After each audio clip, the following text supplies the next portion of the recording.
Hello friends, welcome to your channel Y K study. Myself mister Manish. दोस्त जो new years हैं, please video को end तक ही देखिएगा। एंड तक देखने के बाद आपको वीडियो अच्छा लगे तो लाइक कीजिएगा, शेयर कीजिएगा और सब्सक्राइब कीजिएगा। सब्सक्राइब करने के बाद बेल आइकन को ऑल पर रखिएगा, जिससे वीडियो का नोटिफिकेशन मिलता रहेगा। हमने दोस्त टैक्स की बात किया था। टैक्स के अंदर हमने कहा था there are two types of tax, direct tax और इनडायरेक्ट टैक्स। डायरेक्ट टैक्स के अंदर हमने पंच की बात कहा था। पंच it mean there are 5 head of income. Direct tax के अंदर पंच की बात कहा, इसमें 5 हेड बताया था इनकम का, जिसके अंदर 15 हमने सबसे पहले income under the head salary की बात करा। दूसरा income under the head house property. Third income under the head capital gain. Next fourth income under the head income from other sources. और last income under the head PGPP.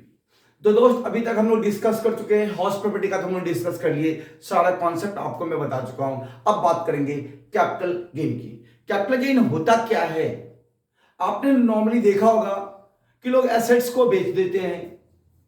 कौन बेचता है? Honour ही तो बेचता है, जो उसका मालिक होता है। उससे क्या होता है? प्रॉफिट होता है, गेन होता है। प्रॉफिट होगा या गेन होगा, इराइज होगा for transfer of assets. Assets को बेचने के बाद यदि एसेट्स को बेचने के बाद प्रॉफिट या गेन एराइज होता है, तो income tax under the head under section 45 subsection 1 के अंदर लेते हैं। तो उसके अंदर डेफिनेशन बताया गया है इनकम टैक्स के अंदर, सेक्शन 45 सबसेक्शन 1 के अंदर एनी प्रॉफिट और गेन। क्या कहता दोस्त? एनी प्रॉफिट और gain arising from the transfer of assets. यदि कोई प्रॉफिट या गेन एराइज होता है, कब? जब हम एसेट्स को ट्रांसफर कर देते हैं। तो एसेट्स कौन ट्रांसफर करेगा? जो उस प्रॉपर्टी का मालिक होगा। द एसेट्सी must be the owner of the such assets. उस असेट्स का मालिक कौन होना चाहिए? जो उसको बेचता है, उस जो बेच रहा है उस प्रॉपर्टी का उसका मालिक होना अनिवार्य है। तो इसके अंदर बताया गया है कि सेक्शन 45 सब सेक्शन 1 के अंदर देखिए, एनी प्रॉफिट और gain arising from transfer of a capital assets effect in the previous year are chargeable to under the head capital gain and shall be deemed to be the income of the previous year in which transfer took place. There are some essential condition must be satisfied. इसके कुछ essential condition है जिसका satisfied होना जरूरी है। पहला point, there must be a capital assets. वो क्या होनी चाहिए? कैपिटल एसेट्स नेचर का होना जरूरी है। जब तक कैपिटल एसेट्स नेचर का नहीं होगा, तब तक हम कैपिटल गेन के अंदर इंक्लूड नहीं करेंगे। दूसरा आपका कॉन्सेप्ट है, द एसेट्सी must be the owner of the such assets. एसेट्सी का, उस एसेट्स का मालिकाना अधिकार होना जरूरी है। Their capital assets must be a transfer or any profit or gain arising as a result of the transfer, such profit gain not exempt from tax under the section 54, section 54b, 54d, 54ec, 54g, 54ga, f and 54gb। दोस्त मैं एक बार दोबारा repeat कर दे रहा हूं। Any profit और gain, section 45 subsection 1 क्या कहता है? एनी प्रॉफिट और gain arising from the transfer of assets. यदि कैपिटल एसेट्स है, उसको हम बेचते हैं, तो उससे प्रॉफिट और गेन का एराइज होना जरूरी है। जब तक प्रॉफिट और गेन एराइज नहीं होगा, तब तक हम लोग कैपिटल गेन के अंदर हेड के अंदर नहीं लेते। Must be owner of the such assets. एसेट्सी का, उस असेट्स का ऑनर होना जरूरी है। क्या लिखा है डेफिनेशन दोस्त? सेक्शन 45 सबसेक्शन 1, एनी प्रॉफिट और gain arising from transfer of capital assets effect in the previous year chargeable to tax under the head capital gain and shall be deemed to be the income the previous year। कब ध्यान रखना, क्या कब का होनी चाहिए? Previous year में बिकना चाहिए। in which transfer took place। some essential condition to be satisfied। पहला कंडीशन है there must be a capital asset, capital assets के रूप में होना जरूरी है। Second point, the capital assets must be transferred by SSC। क्या कहा हमने दोस्त? Capital assets must be transferred by assessee. जो एसएससी ऑनर होगा वही तो ट्रांसफर करेगा, इसलिए लिखा गया है the capital assets must be transferred by assessee. Point number third, any profit और gain arise as a result of the transfer. यदि हम बेचते हैं, यहाँ ट्रांसफर का मतलब होता है बेचना, यदि बेच दिया जाता है उससे प्रॉफिट और गेन का अराइज होना मस्ट है।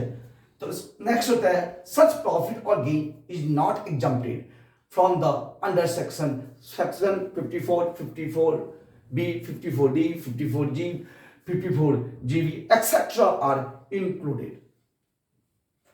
हमने कैपिटलाइज्ड एसेट्स की बात कहा, जिसके अंदर मैंने कहा था सेक्शन 45 सब सेक्शन 1 के अंदर कहा गया है कि capital assets must be a transfer. Capital assets होता क्या है? कैपिटल एसेट्स दोस्त दो तरह का होता है, शॉर्ट टर्म कैपिटल एसेट्स और लॉन्ग टर्म कैपिटल एसेट्स।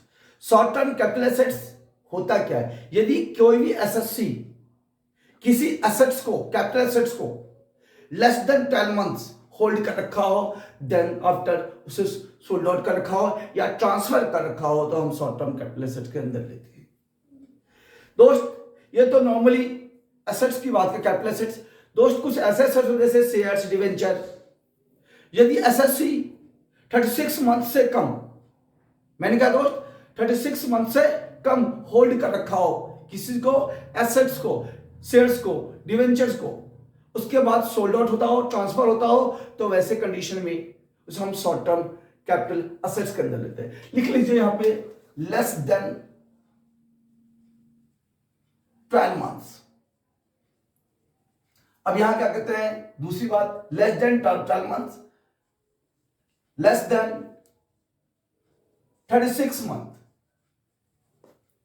यदि आपका मूवेबल एसेट्स है या इमूवेबल एसेट्स है, यदि मूवेबल एसेट्स और इमूवेबल एसेट्स, जैसे आपका हाउस वगैरह जो होता है, आपका इमूवेबल एसेट्स होता है। यदि एसएससी 12 महीने से कम होल्ड कर रखा है और उसके बाद उसे बेच देता है या ट्रांसफर कर देता है, उसे हम शॉर्ट टर्म कैपिटल एसेट्स के अंदर लेते हैं। यदि ट्रांसफर करने के बाद प्रॉफिट और गेन अराइज होता है, यदि हमने किसी को बेच दिया, सोल्ड आउट कर दिया या ट्रांसफर कर दिया, तो वैसे कंडीशन में जो प्रॉफिट और गेन अराइज होगा उसे हम शॉर्ट टर्म कैपिटल गेन के अंदर लेंगे। Similarly long term capital assets, long term assets, capital assets का मतलब होता है, क्या होता है दोस्त?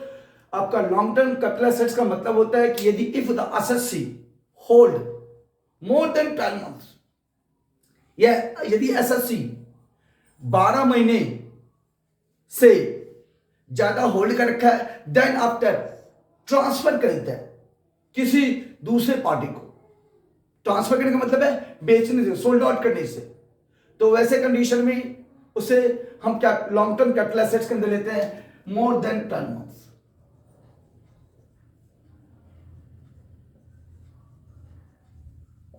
यदि एसएससी शेयर्स, डिवेंचर, बॉन्ड्स को 36 मंथ से ज्यादा, मैंने क्या कहा दोस्त, शेयर, डिवेंचर, बॉन्ड्स को 36 मंथ से ज्यादा होल्ड कर रखा है, देन आफ्टर ट्रांसफर कर देता है, तो उसे हम क्या कहते हैं long term capital assets more than 36 month.